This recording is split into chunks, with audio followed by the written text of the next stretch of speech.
हाँ, तो आमतौर पे जब हम किसी मेडिकल डायग्नोसिस की या इंजीनियरिंग की बात करते हैं बिल्कुल, तो वहाँ सब कुछ ना बिल्कुल ब्लैक एंड व्हाइट होता है। मतलब अगर हड्डी टूट गई है तो एक्सरे में वो टूटी हुई सफेद लाइन साफ दिख जाती है। हाँ, वो एकदम स्पष्ट होता है। एग्जैक्टली।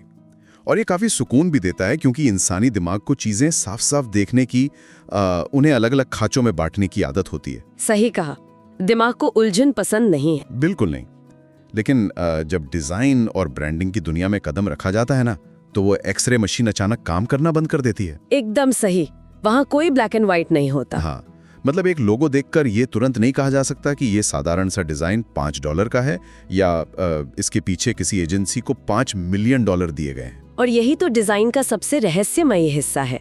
डिजाइन की दुनिया वास्तव में एक धुंधले पानी की तरह है। धुंधले पानी की तरह? हाँ, मतलब सतह के ऊपर सिर्फ एक छोटी सी तस्वीर या कुछ अक्षर दिखते हैं, लेकिन सतह के नीचे मनोविज्ञान, इतिहास और उपभोक्ता व्यवहार का एक बहुत बड़ा तंत्र काम कर रहा होता है। बाप रे। बिल्कुल, ये सिर्फ रंगों और आकारों का खेल नहीं है, बल्कि ये किसी भी ब्रांड की पूरी पहचान, उसकी आवाज और उसका भविष्य तय करने की नींव होती है। और आज के इस डीप डाइव का मिशन इसी धुंधले पानी को साफ करना है, उन लोगों के लिए जो डिजाइन की दुनिया में अभी अपना करियर शुरू कर रहे हैं या जो ये समझना चाहते हैं कि बड़े ब्रांड्स कैसे बनते हैं। हाँ, ये गहन चर्चा उनके लिए बहुत काम की होने वाली है। बिल्कुल।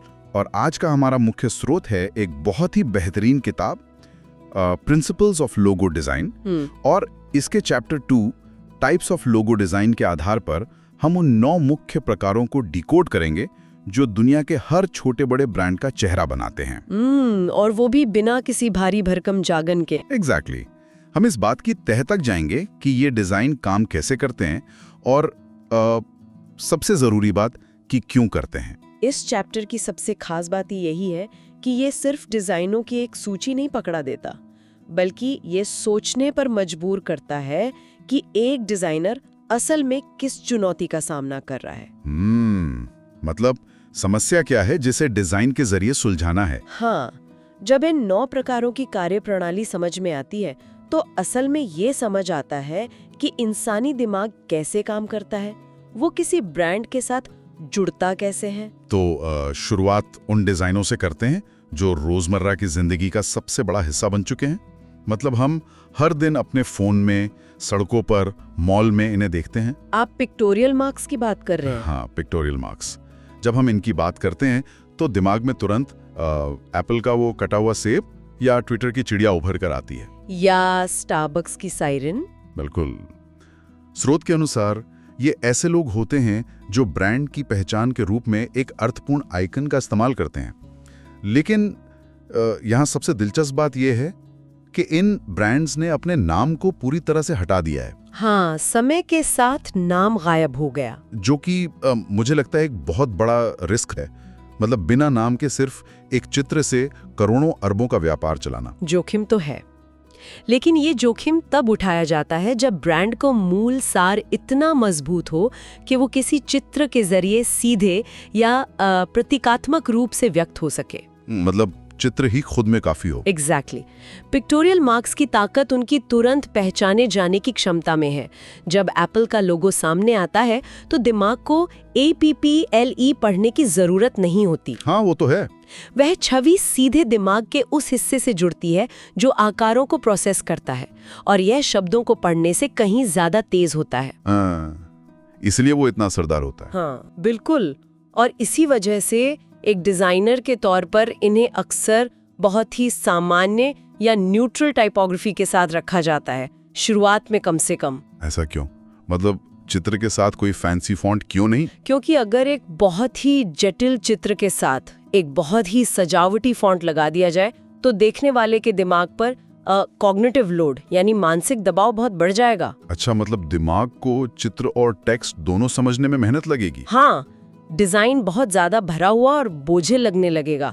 अंतिम लक्ष्य यही होता है कि शुरुआत में ब्रांड के नाम के साथ एक साफ सुथरा फॉन्ट हो और समय के साथ वो नाम भी हटा लिया जाए, ताकि सिर्फ चित्र ही पूरी पहचान बन जाए। बिल्कुल। ये कॉग्निटिव लोड वाला पहलू सच में बहुत महत्वपूर्ण है, मतलब दिमाग को एक्स्ट्रा मेहनत से बचाना। लेकिन हर ब्रांड के लिए एक तस्वीर बनाना संभव या सही तो नहीं होता ना? नहीं, बिल्कुल नहीं।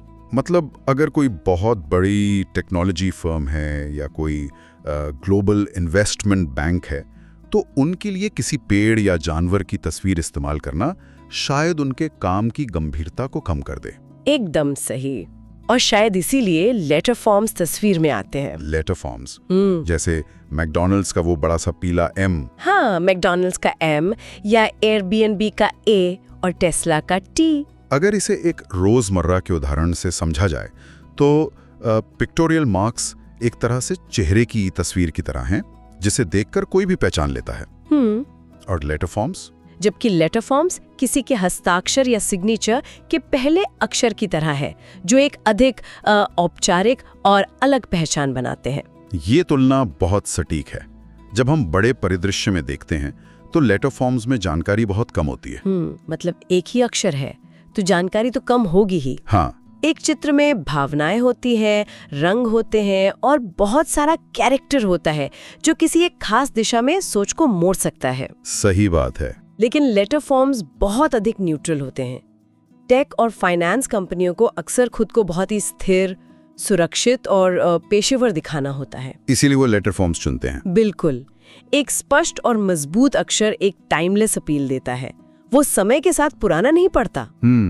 एक तरह का आत्मविश्वास झलकता है उसमें। हाँ, जब कोई कंपनी सिर्फ एक अक्षर को अपना चेहरा बनाती है तो वो अक्षर इतना खास डिजाइन किया जाता है कि वो उस पूरी इंडस्ट्री का पर्याय बन जाए। तो अगर एक तस्वीर बहुत विशिष्ट है और एक अक्षर बहुत न्यूट्रल है, तो ऐसे ब्रांड्स क्या करें जिन्हें कुछ ऐसा दिखाना है जिसे सीधे तौर पर चित्र में ढाला ही नहीं जा सकता? अमूर्त चीजें। हाँ, मान लीजिए कोई ब्रांड भरोसा या सुरक्षा या फिर रफ्तार दिखाना चाहता है।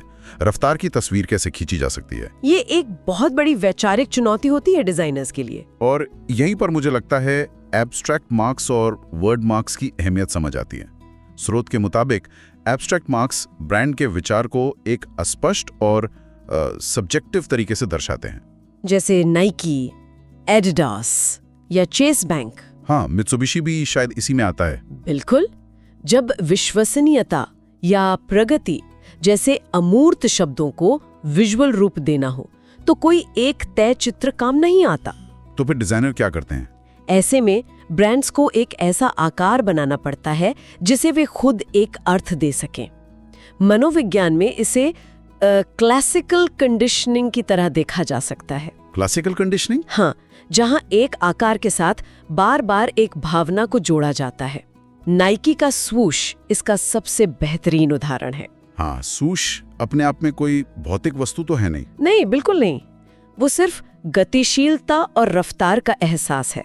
इसी तरह अगर चेस बैंक के लोगों को ध्यान से डिकोड किया जाए, वो नीले रंग का ऑक्टागन। हाँ, वही।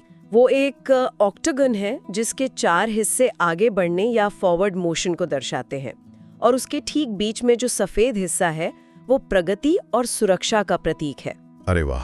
ये एक अमूर्त विचार को ठोस रूप देने का एक ऐसा मनोवैज्ञानिक तरीका है जहां डिजाइनर खुद अर्थ का निर्माण कर रहा है। इस सच में हैरान करने वाला है कि कैसे एक साधारण सा ज्यामितीय आकार हमारे अवचेतन मन में प्रगति या सुरक्षा का विचार डाल सकता है। यही तो डिजाइन की ताकत है।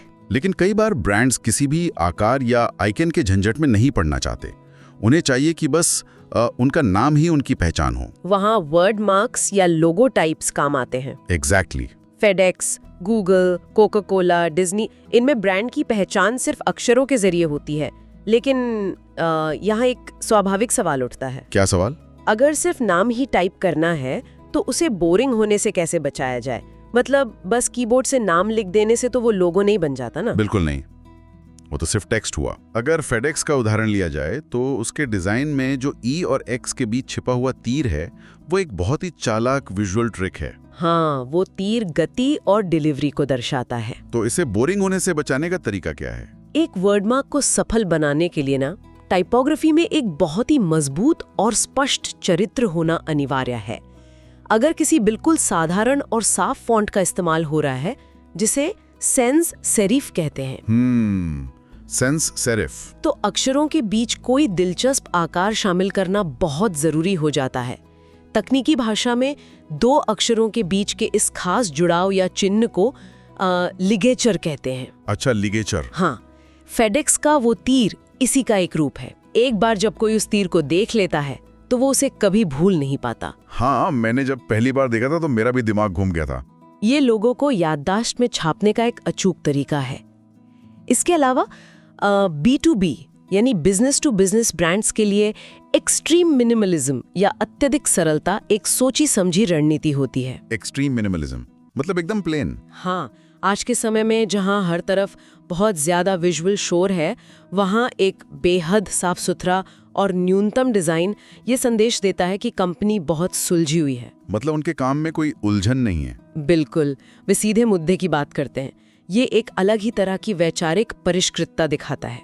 तो सीधे शब्दों और आकारों की इस दुनिया से निकलकर अब डिजाइन के उस हिस्से की ओर रुख करते हैं जहां असली कलाकारी और शिल्प कौशल की परीक्षा होती है। आप मोनोग्राम्स की बात कर रहे हैं? हाँ, जहां इतिहास, फैशन और मनोविज्ञान आपस में मिलते हैं।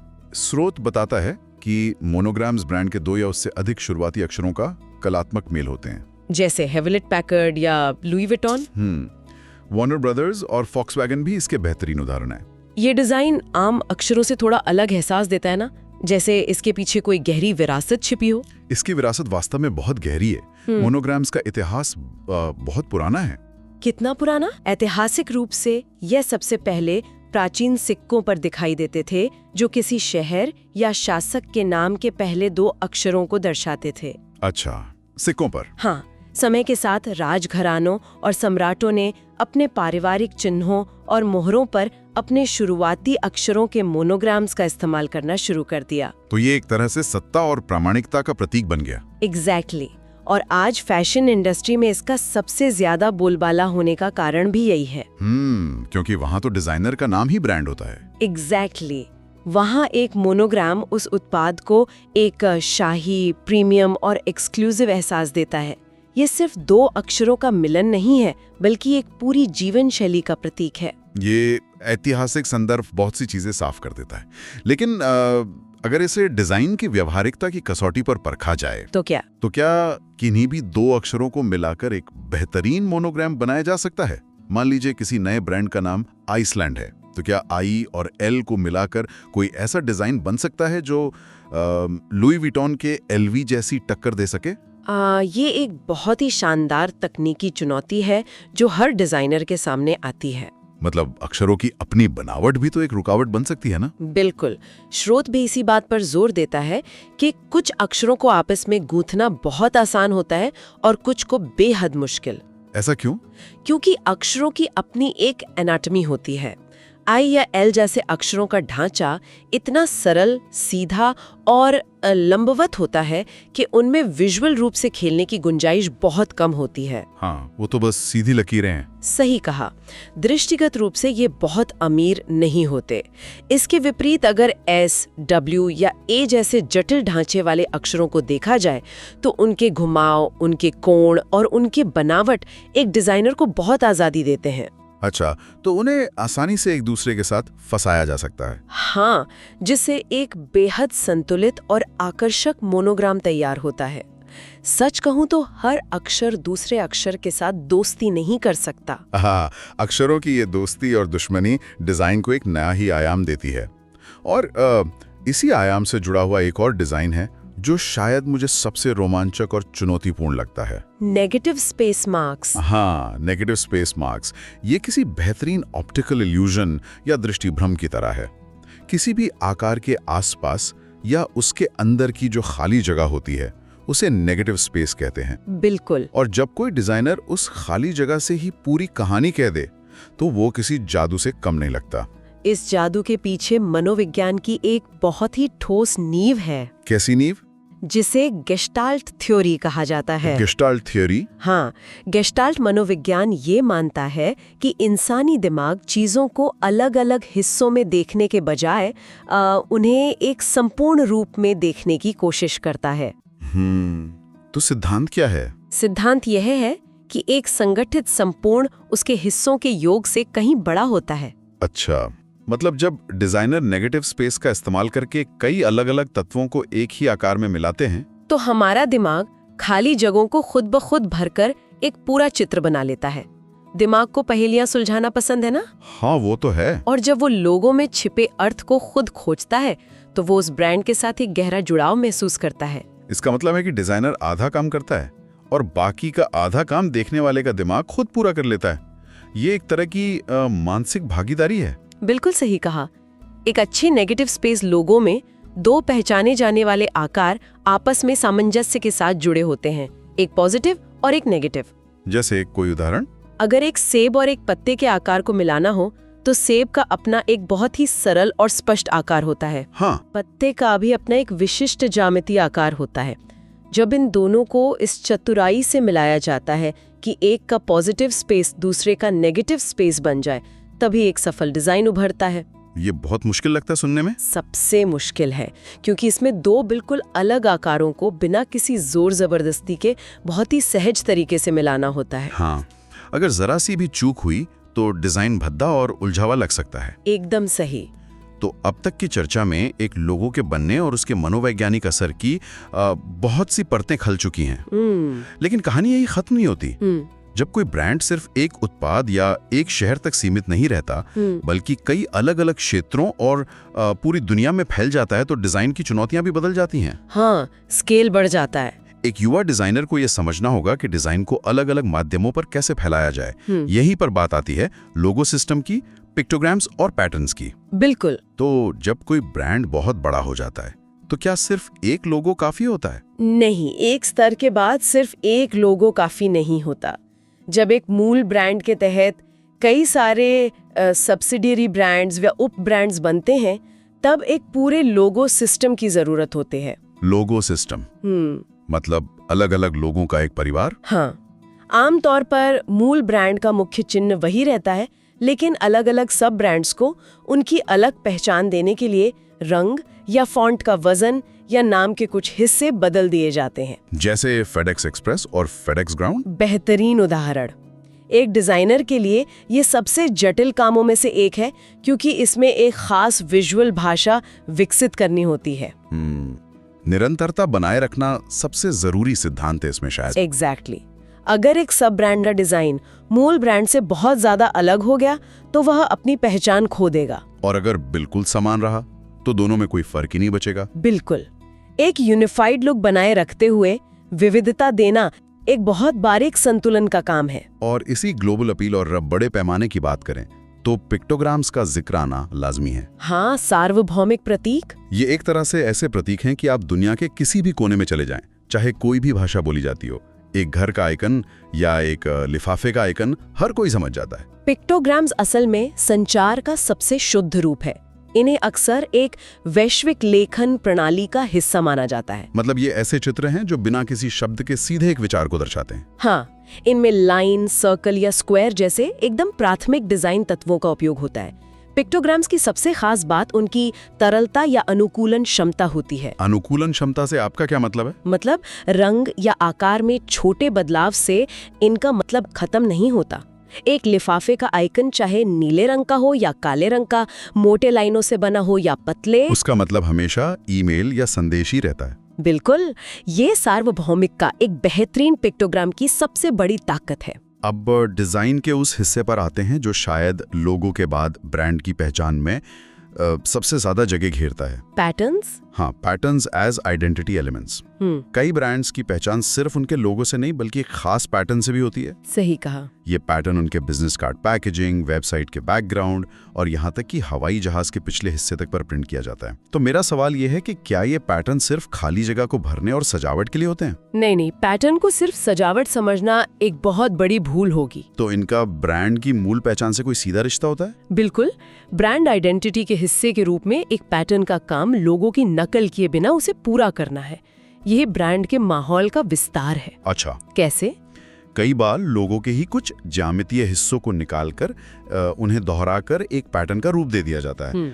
इसका मनोवैज्ञानिक प्रभाव ये होता है कि जब वो पैटर्न कहीं देखा जाता है तो भले ही वहां ब्रांड का मुख्य लोगो मौजूद ना हो, दिमाग तुरंत उस ब्रांड के साथ एक विजुअल कनेक्शन बना लेता है। एग्जैक्टली। लुई विटॉन का मोनोग्राम पैटर्न इसका क्लासिक उदाहरण है। और अगर लोगों में ऐसे तत्व नहीं हैं जिनसे पैटर्न बन सके, तो डिजाइनर को एक नई विजुअल भाषा तैयार करनी पड़ती है जो ब्रांड के व्यक्तित्व के बिल्कुल अनुकूल हो। पैटर्न असल में ब्रांड की आवाज को एक टेक्सचर या स्पर्श का एहसास देते हैं। तो आज की इस पूरी गहन चर्चा को अगर समेटा जाए तो नए डिजाइनर्स के लिए ये 9 तरीके, पिक्टोरियल मार्क से लेकर पैटर्न्स तक, महज किताब में लिखे कुछ नियम नहीं हैं। बिल्कुल नहीं। ये असल में एक टूल बॉक्स के अलग अलग औजार हैं। सबसे बड़ी कला और कौशल ये समझने में है कि कौन सा औजार किस ब्रांड की समस्या को सुलझाने के लिए सबसे सही बैठेगा। हाँ, कभी एक स्टार्टअप को तुरंत ध्यान खींचने के लिए एक शानदार पिक्टोरियल मार्क चाहिए, तो कभी एक बहुत पुरानी संस्था को अपनी गंभीरता दिखाने के लिए एक शांत लेटर फॉर्म।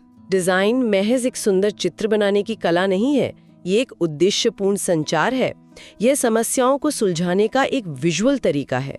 और जिन श्रोताओं को इस उद्देश्यपूर्ण संचार की गहराइयों में और जाना है और जो डिजाइन के क्षेत्र में अपनी नींव को और मजबूत करना चाहते हैं, उनके लिए वो स्रोत जिसने आज की इस चर्चा को इतना समृद्ध बनाया एक मस्ट रीड है। किताब का नाम है प्रिंसिपल्स ऑफ लोगो डिजाइन। हाँ, प्रिंसिपल्स ऑफ लोगो डिजाइन। और इसे हासिल करने के लिए अमेज़न लिंक साझा किया जा रहा है जो है https://amzn.24NTFYB।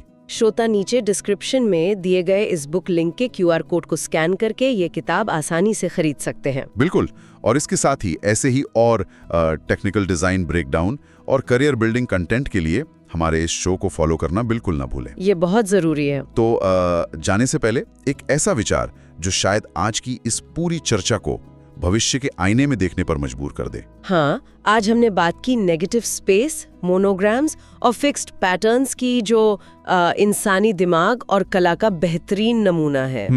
लेकिन जरा सोचिए, जिस तेजी से तकनीक और डेटा आगे बढ़ रहे हैं, क्या भविष्य के ब्रांड्स के पास कोई एक स्थायी लोगो होगा? मतलब लोगो बदलता रहेगा? शायद। क्या आर्टिफिशियल इंटेलिजेंस इतना उन्नत हो जाएगा कि वो वेबसाइट पर आने वाले हर एक इंसान के मनोविज्ञान, उसके मूड और उसकी व्यक्तिगत पसंद को उसी पल भांप कर, बाप रे, उसके लिए एकदम नया और कस्टमाइज्ड नेगेटिव स्पेस मार्क या पैटर्न तैयार कर देगा? ये तो बहुत ही क्रांतिकारी विचार है। क्या भविष्य में ब्रांड की पहचान एक स्थिर पत्थर पर उकेरी जाएगी या वो हर देखने वाले के लिए पानी की तरह अलग रूप लेगी? इस पर जरूर विचार कीजिएगा। एक स्थिर पहचान बनाम एक बदलता हुआ विजुअल अनुभव, ये सच में डिजाइन के मूल सिद्धांतों को चुनौती देने वाला विचार है। बिल्कुल। इस डीप डाइव में साथ जुड़ने के लिए बहुत बहुत धन्यवाद। आगे भी सीखते रहिए, डिजाइन करते रहिए और सबसे जरूरी बात, हर आकार के पीछे का कारण खोजते रहिए।